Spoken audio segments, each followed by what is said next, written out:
Il est certainement l'un des personnages marquants de l'histoire contemporaine de l'Afrique, tant par son engagement que par sa détermination à défendre son peuple et le continent noir en général.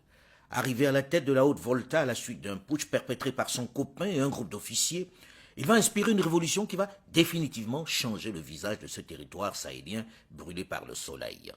Une révolution qui va perturber l'ordre international établi, comme lorsqu'il invite les nations africaines à ne plus payer leurs dettes auprès de la Banque mondiale et du Fonds monétaire international. Ou encore lorsqu'il apostrophe le président français François Mitterrand en lui reprochant d'avoir reçu le chef de l'État sud-africain Peter Botha qu'il traite de raciste. Thomas Sankara dérange. Et la révolution sankarienne séduit de nombreux jeunes par son dynamisme et ses idées progressistes. Mais en interne, le climat est de plus en plus tendu en cette année 1987. Entre les chefs de la révolution, le torchon brûle. Thomas Sankara se sent de plus en plus isolé. Je me retrouve un peu comme un cycliste qui grimpe une pente raide, qui a à gauche, à droite des précipices. Il est obligé de pédaler, de continuer de pédaler, sinon il tombe. Alors, pour rester moi-même et pour me sentir moi-même, je suis obligé de continuer dans cette lancée-là. Vous vous sentez isolé en Afrique? Mal compris en tout cas. Mal compris, mal aimé? Mal aimé.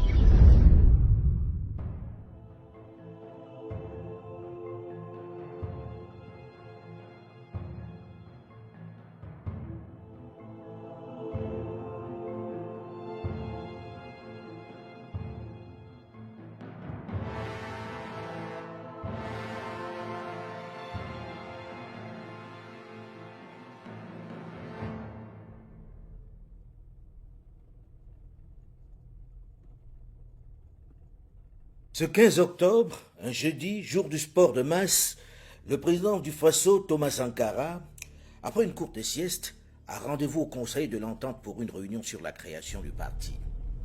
Il compte se rendre ensuite au sport. C'est pourquoi il est en t-shirt blanc et pantalon de jogging rouge lorsqu'il s'installe près du chauffeur, côté passager, à l'avant de la Peugeot 205 qui lui sert de véhicule présidentiel ce jour-là. Comme d'habitude, il a pris du retard sur le début de la réunion puisqu'il est 16h20 lorsqu'il arrive au Conseil de l'Entente. La réunion devait démarrer à 15h. Les autres sont déjà sur place et l'attendent. Le président et les gardes du corps sont en tenue pour aller pratiquer leur sport de masse et ne sont donc armés que de leurs pistolets automatiques. La 205, suivie par 4 de ses gardes du corps, arrive devant la cour attenant la réunion du Conseil de l'Entente. Les chauffeurs, après avoir garé leur véhicule, sortent et s'installent à l'ombre des grands arbres. Et je vous dis, moi j'avais 45 éléments qui étaient là pour la sécurité. Il y avait la sécurité d'une manière générale et la sécurité rapprochée du président. Comme c'était corsé et comme la zizanie était créée le 15, non, à une certaine période, là, on a défendu le mixage justement de la sécurité. C'est-à-dire, la sécurité rapprochée là était carrément détachée des autres. C'est-à-dire, pas de contact avec justement ceux du conseil. Le palais est là, avec le président à côté, la garde rapprochée, personne ne s'en mêle. Donc c'était comme ça. Quand le tigre est quitté, aller maintenant dans le pêle-mêle, qu'est-ce qui était contrôlable? À 16h35, le président prend place au bout de la table de réunion. Alouna Traoré, qui revient du Bénin en mission d'information pour la création du parti, commence son rapport. Mais il est interrompu par un bruit qui vient de la route. Un bruit de voiture qui se rapproche. Le président du Faso, agacé, se demande ce que c'est. Le véhicule s'arrête devant le portail. Et aussitôt, c'est le vacarme des tirs de Kalachnikov. Les balles nous sont tombées dessus comme une pluie. Quand vous êtes dans une maison en tôle et quand il commence à pleuvoir, c'est warrrr. C'est exactement ce que nous avions. Les chauffeurs et les gardes du corps qui attendaient sont les premières victimes. Les gardes qui veillaient dans le couloir, ceux qui, comme les chauffeurs, étaient restés dehors, ainsi qu'un motard de la gendarmerie, Soré Patanema, arrivé par hasard pour apporter du courrier au siège du Conseil national de la Révolution, sont froidement exécutés par le commando. À l'intérieur, les 7 hommes se sont couchés au sol, se protégeant derrière les fauteuils. Sankara est le seul armé. Il a sur la table son pistolet automatique. De l'extérieur, quelqu'un crie « Sortez, sortez !» Le président du Faso se lève et ordonne à tous ses conseillers. Restez, restez, c'est moi qu'ils veulent. Il quitte la salle des réunions les bras en l'air. Alouna Traoré est dans la salle et le voit partir. On a été assaillis et le PF est resté à l'intérieur. Il dit que c'est de lui qu'on avait besoin. Il est sorti les mains en l'air. Et puis la suite. Thomas Sankara a à peine franchi la porte qui est en face de 2 militaires. L'un marque un moment d'hésitation, mais l'autre tire sur lui à bout portant. Thomas Sankara s'effondre. Un des assaillants fait sortir les collaborateurs du président. « Dehors, dehors, sortez !»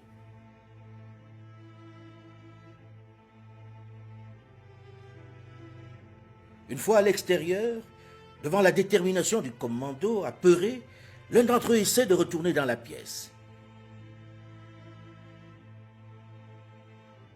Il est abattu d'une rafale dans le dos. C'était Philippe Zagré. Tous les autres sont abattus dans la foulée. Toutes les personnes présentes dans l'enceinte du conseil pour cette réunion ont été tuées. Toutes sauf une. Par peur ou par réflexe, elle s'est jetée à terre. Alouna Traoré, il est au milieu des cadavres, mais il n'est pas blessé. Au moment où il s'interroge couché dans cet enfer sur ce qui va lui arriver, un des assaillants qui a remarqué qu'il est encore vivant crie « Il y en a un qui est encore vivant, celui qui est tout en bleu.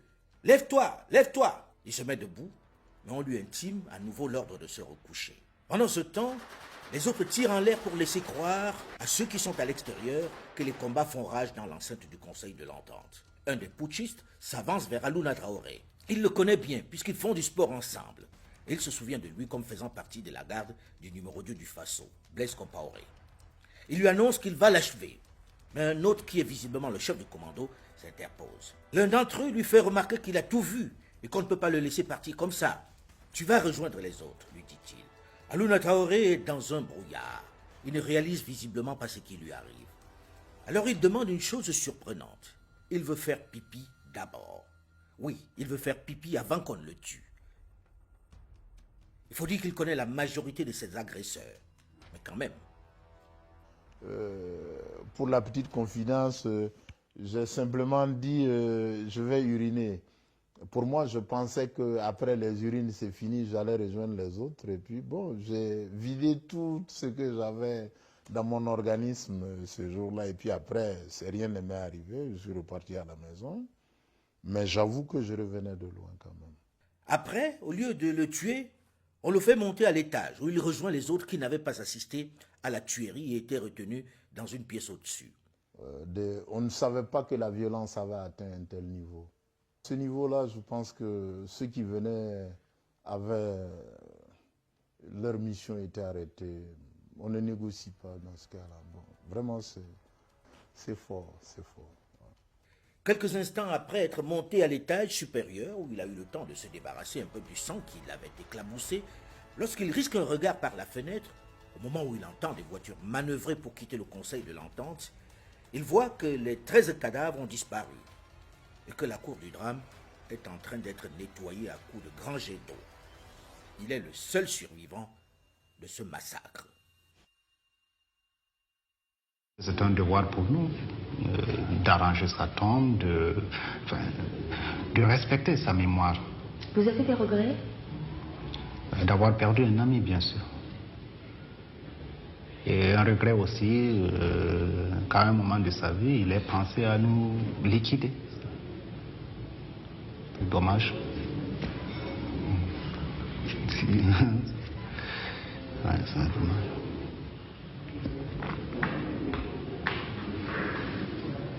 Enterré à la hâte avec ses camarades dans la banlieue de Ouagadougou, il faudra attendre 34 ans à la faveur de la chute de son tombeur Blaise Compaoré justement pour qu'enfin s'ouvre un procès sur cet assassinat. Mais même mort, il a continué d'inspirer pendant toutes ces décennies et pour longtemps encore des générations d'Africains.